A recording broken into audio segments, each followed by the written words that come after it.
What's up guys, it's Lord Both here with another video, and we've got an update on the Street Fighter film. This comes to us via Screen Rant. Live action Street Fighter movie removed from 2026 release calendar 1 month after finding a new director. The upcoming live action Street Fighter movie has been removed from the 2026 release calendar. The update comes only a month after Kato Sakuri became the new director of Legendary Entertainment's Street Fighter movie. Apparently the movie was already in a bit of creative trouble with Danny and Michael Filippo previously exiting the project. And by the way, this Kato Sakuri guy, there's not a lot to his filmography. Like, he directed on the Eric Andre show, and he directed on Twisted Metal, and that's about it. It's a whole lot of bad movies other than that. And by a whole lot, I don't mean even a whole lot. It's really just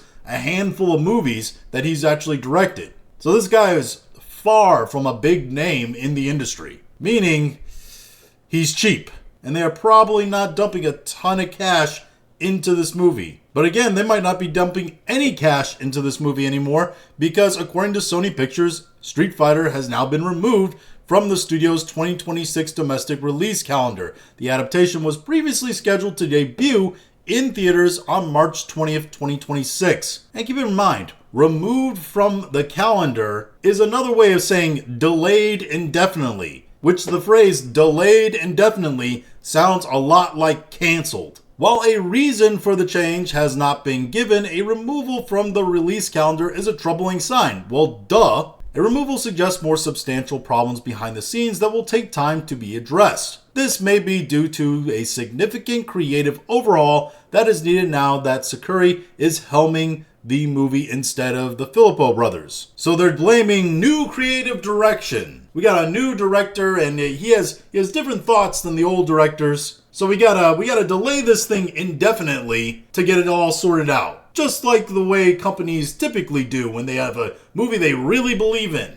If this is the case, it does not have to mean that the project has ceased, but simply that it needs more time to be properly developed. This not only includes potentially refining the story, but it also means finding the perfect actors for the Street Fighter movie. They will be the face of the franchise's new live-action creation and will need to bring both the acting and the action-oriented skills that are expected of their characters. I mean, it's not gonna take a lot of work to beat Jean-Claude Van Damme's performance, or the performance of most of the actors in the 1994 Street Fighter movie. I think the biggest problem you're gonna have is finding people who look physically like those characters, because they are peak physical condition. And finding people that look like that can also act at multiple different characters is going to be a little difficult. Especially finding an Asian girl who's as thick as Chun-Li, because Chun-Li be thick. I think that this movie was delayed for a specific reason, and that is that they've already had a few headaches trying to make it. They've had directors leave the project, and it seems like it's going to be a costly endeavor. And as we all know, Mortal Kombat 2, the second Mortal Kombat movie, is going to release in October of this year. This movie wasn't slated to come out till 2026, and it's probably going to be way later than that now, if it gets made at all, right? So my guess is that Legendary Entertainment is putting a full stop on the movie because they want to see how well Mortal Kombat 2 performs. If there is something to these kinds of franchises of films. Do people want more fighter game movies? As everybody's seeing right now, the Hollywood industry definitely seems to be moving in the direction of video game adaptations and seemingly leaving the superhero behind a little bit. I'm of the opinion that yes, video game adaptations are going to be the next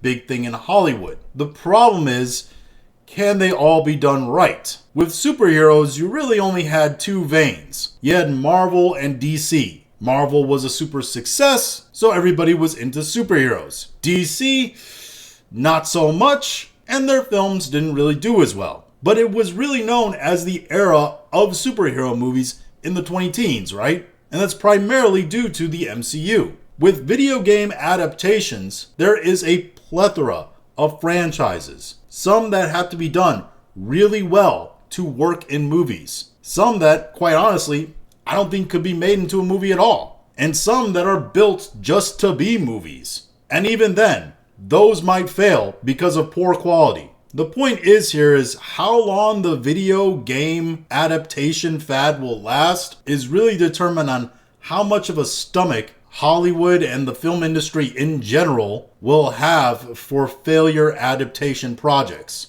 Because there's gonna be quite a few, and some of them won't even make it off the launch pad. And Street Fighter might be one of those. But those are just my thoughts on all this. If you have your own thoughts, go ahead and leave them in the comments. If you liked this video, go and like, share, and subscribe. If you didn't like this video, appreciate you watching all of it, and we'll talk to you again later.